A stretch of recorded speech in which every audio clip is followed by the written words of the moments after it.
Russian অর্থ ৩ বছর আগে বাজেয়াপ্ত এবং জব্দ করা হয়েছিল, কিন্তু ইউরোপ এখনও সাহস করে এটি বাজেয়াপ্ত করতে পারে না, কমপক্ষে ইউক্রেনকে সহায়তার জন্য। ইউরোপ খুবই ভীত এবং ঠিকই। চলুন এই সমস্যাটিকে আইনি দৃষ্টিকোণ থেকে দেখি। রাশিয়া এবং ইউরোপের মধ্যে অনেক বাণিজ্যিক চুক্তি স্বাক্ষরিত হয়েছে।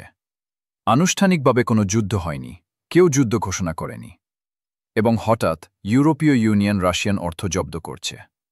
আইনি দৃষ্টিকোণ থেকে এটি একটি অপরাধ। এটি অন্যের সম্পত্তির অখণ্ডতার নিয়ম লঙ্ঘন। বিভিন্ন দেশের অনেক বিনিয়োগকারী এবং আমানতকারীরা যারা ইউরোপে অর্থ ও সম্পত্তি রাখেন, তারা বুঝতে পারবেন যে তাদেরও একইভাবে আচরণ করা হতে পারে। আইনি ভিত্তি ছাড়াই সবকিছু জব্দ করা, নিয়ম ও আইন লঙ্ঘন করে। তাহলে যদি এর নিরাপত্তার কোনো গ্যারান্টি না থাকে, তাহলে ইউরোপে অর্থ বিনিয়োগের কী অর্থ? যদি ইউরোপ রাশিয়ান অর্থ বাজেয়াপ্ত করে, এটি তার নিজের ভিত্তিকে ধ্বংস করবে।